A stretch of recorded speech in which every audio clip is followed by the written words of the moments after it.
네, 여러분 안녕하세요. 뉴스입니다. 지난 대선 당시 이재명 대표를 공개 지지했던 배우 이원종 씨가 이번 총선을 더 새로운 악과 대결하는 자리다라고 평가를 했습니다. 이원종 배우는 안진걸 TV에 출연을 해서 서울 도봉을에 출마 선언한 강민석 전 청와대 대변인을 지지했습니다. 이에 진행자가 문재인 정부 때 강민석 전 대변인이 나오셨다. 서울 도봉벨트에서 국민의힘을 반드시 물리치고 민주 진보 개혁 세력을 사수하고 이재명과 민주당을 지키겠다고 한다. 응원 한 말씀 해달라라고 요청을 하자 이원종 배우는 언제나 늘 선거파는 중요한 시기지만 이번은 특히 더 새로운 악과 대결하는 자리인 만큼 더 힘을 내시고 지역 주민들한테 한 표 한 표 들고 오셔서 승리하시기 바란다라고 답했습니다. 연예인의 정치적인 발언, 다른 정권도 아닌 이 검사 독재 정권에서 참 쉽지 않은 일인데 이 소신 굽히지 않고 당당하게 시원하게 말해주는 이원종 배우 참 멋집니다. 그렇습니다. 이번 총선 역대 그 어느 때 선거보다 중요한 선거입니다. 이원종 배우의 말처럼 악과 싸우는 선거이기 때문입니다. 이번 선거에서 지면 대한민국은 언제까지가 될지 모르는 암흑의 시간을 보낼 수 있습니다. 해서 어제 이재명 대표도 이번 총선에서만큼은 반드시 승리를 해야 하는 그 간절함과 절실함이 있기 때문에 더는 이런 자들에게 휘둘려서는 안 된다는 판단하에 결기에 가득 찬 표정과 목소리로 윤석열을 비롯해서 국힘당 기레기들을 겨냥해서 작심 발언을 날린 것입니다. 이래도 참고 저래도 참아왔지만 더는 물러설 수 없는 한계에 왔다는 것이죠. 어제 이재명 대표는 윤석열이 이제는 국민 눈치도 전혀 보지 않고 대놓고 전국을 돌며 관권 선거를 통해 대책 없는 공약을 남발하며 선수로 뛰고 있는 부분에 대해서 언젠가 되었던 간에 반드시 법적 책임을 묻겠다라고 말했고, 권양엽 후보를 전략 공천한 것을 두고 김혜경 여사와 엮어 마치 사천한 것처럼 가짜 뉴스를 만들고 있는 국힘당과 일부 기레기들에 대해서 법적 책임을 묻겠다고 말했으며, 민주당은 철저한 시스템으로 의한 공천으로 그 어디에도 이재명 본인의 영향력이 미친 점이 없다는 점을 강력하게 강조했습니다.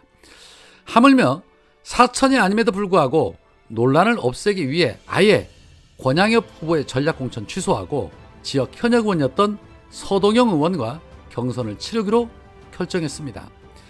수십 년간 적폐들의 공격을 받아온 이재명 대표입니다.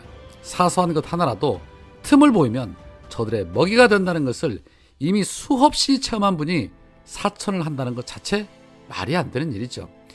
해서 공천에서 컷오프가 되고 이재명 대표를 겨냥해 이러쿵저러쿵 헛소리하는 자들의 트집은 그저 한낱 추잡한 자기 변명에 불과한 것입니다.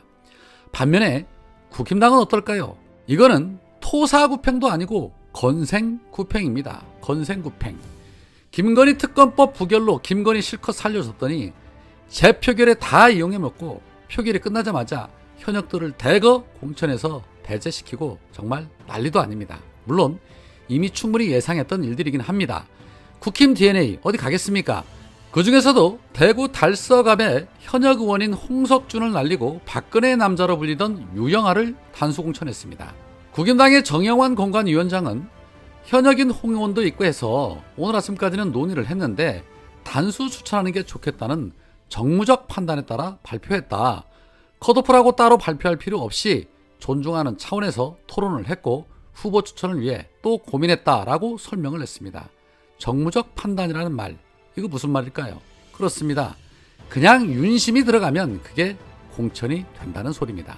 자, 그러면서 그동안 조용한 공천이니 뭐 감동 공천이니 하면서 국민들의 눈과 귀를 속이고 있었던 것이죠. 민주당의 5선 의원이었던 안민석 의원도 이번 공천에서 탈락했지만 이 민주당의 공천 시스템을 인정하면서 민주당의 승리를 위해 함께 하겠다라고 밝혔습니다. 만약에 사천이 있었다면 불가능한 얘기겠죠. 하물며 김혜경 여사의 법화 의혹을 제기한 제보자 조명현이 이 국임당의 위성정당인 국민의 미래 비례대표 후보에 도전한다는 보도도 있었습니다. 어제 SBS 단독 보도에 의하면 조명현은 SBS와의 통화에서 신청 서류를 준비하고 있다. 6일 서울도 여의도 당사를 찾아 후보 접수 절차를 밟을 예정이다라고 밝혔다고 합니다. 자, 이거를 어떻게 받아들여야 할까요? 처음부터 다 계획이 있었던 걸까요? 물론 국민의 미래에서 어떠한 결정이 날지는 지켜봐야겠지만 후보 신청까지 한 걸 보면 이걸 단순히 개인의 판단이라고 볼 수 있느냐는 것입니다.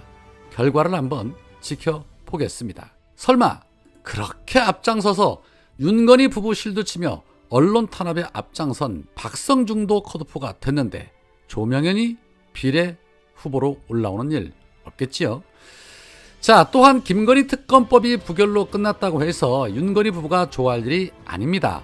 어제 민주당은 김건희 특검법을 재추진하기로 했습니다. 권인숙 의원을 비롯한 11명이 공동 발의를 했는데 권인숙 의원은 기자회견에서 김건희 특검법을 재발의함으로써 국민과 함께 이 검찰 정권의 끝내 승리에 모든 국민이 법 앞에서 평등하다고 증명하겠다.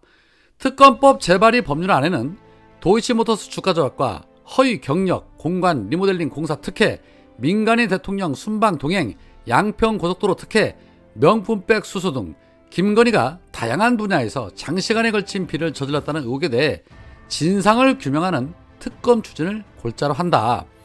김건희 특검법 거부권에 반대하는 민심이 70%에 달했다. 노골적인 봐주기와 시간 끌기, 무혐의 처리로 뭉개버린 의혹들, 새롭게 제기된 의혹들을 모두 검찰의 손에 맡길 수 없다는 것은 초등학생도 알고 있다. 22대 국회까지 막연히 기다릴 수 없다. 김건희 특검법 부결이 더 이상 김건희의 수많은 비리를 한동안 다루지 않아도 된다는 면죄바가 되도록 놔둘 수 없다.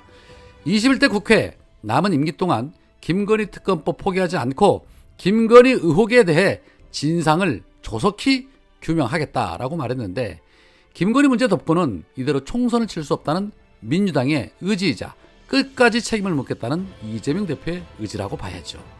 물론 이번 국회에서 처리는 사실상 어렵습니다. 그러나 다음 국회 임기가 시작된과 동시에 김건희 종합특검은 무조건 재발의가 될 것이고 처리가 될 겁니다.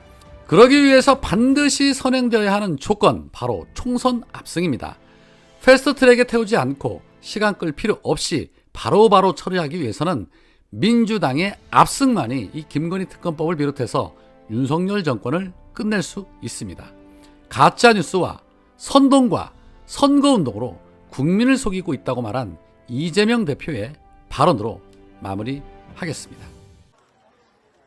앞으로 지금까지는 인내해 왔지만 이 사안을 포함해서 앞으로는 가짜뉴스를 퍼뜨리거나 또는 가짜뉴스에 의존해서 선거 질서를 어지럽히는 여당 그리고 정부 그리고 대통령까지도 모두 법적 조치를 해서 언젠가는 반드시 책임을 지게 하겠습니다. 우리 국민 여러분께서도 이 사실에 대해서 함께 분노해 주십시오. 모두가 이 사실들을 숨기고 가려서 듣지 못하고 보지 못하게 할지라도 여기 계신 우리 시민 여러분, 이 현장을 보고 계신 유튜브 시청자 여러분, 절대로 잊지 말고 속지 말고 대한민국의 주권을, 민주주의를 지켜 주십시오.